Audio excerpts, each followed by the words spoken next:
potatoes. When we're talking biological management, we've got to start thinking about how we use our tools and maybe a change in the tools themselves.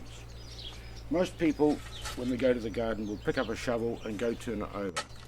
Biologically speaking, that is the very first wrong thing that you could be possibly doing.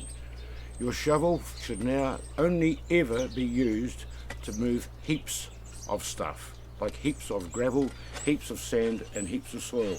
Throw the bloody thing away. I'm serious. If you want to get your soil right, get rid of your old style thinking and your old style tools. But hang on to your garden fork.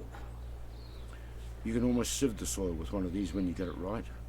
I can push my fork that deep down into the soil and just turn it up both hands and basically sieving the soil out and lifting off all of the old roots from the docks and the thistles and so on that are down there. This is an absolutely wonderful tool. Look how shiny it is. That's shiny from use, and it's had to be repaired several times.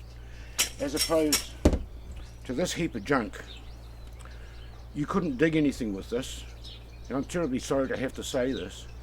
This costs an awful lot of money for what it is, and it says heavy garden fork, and that's exactly what it is. It's very heavy, but it does not work in the garden, and neither do most of the tools that are in the shops these days.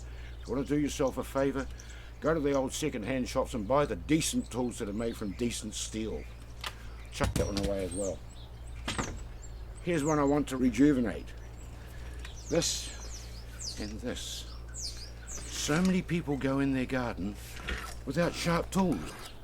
It's like asking a builder to build a house without a sharp chisel or a blunt saw. It just doesn't gotta work. You must keep your tools sharp regularly. And so you have a whetstone and a scythe. This is for bringing down the large clumps of grass, the large greenery that I want to reincorporate into my composts. The niwashi, the little cutter, I use this for cutting around my path and around my edges. It's very great for getting in there, and of course, not having any of the extra bits and pieces, you can be ambidextrous with this tool. It will work both ways. Wonderful little tool, but once again, must be sharp. But my favourite of all time is the good old plasterer's pointing trowel. It started off that big a couple of years ago, and by sharpening it, both sides, ultra sharp, and I mean damn near razor sharp, you have got the best working tool for your garden that you will ever have. It's designed to fit the hand, it's designed to be robust, it's designed to work for a working person. That's the whole deal. And it also has a hallmark.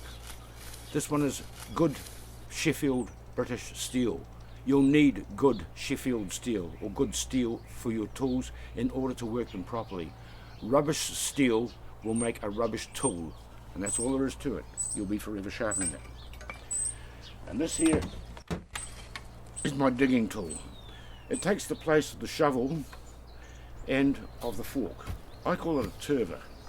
Now it's Chinese in its origin, and there's an example of one of these about 1200 years old in the Beijing Museum. So I think that the Chinese were well ahead of the English when it comes to talking about being the gardeners of the world. This is what I do my digging with. The chipping hoe. Some people make the mistake of thinking that this is a stirrup hoe, and it's not. A stirrup hoe is for passing soil through the gaps, so you're moving the topsoil all the time and making that your mulch. But this is designed for cutting the weeds as they grow, so you're cutting them off at ground level, killing both the top and the roots of the plants, but not removing the roots, so we're retaining all of those microorganisms back into the soil.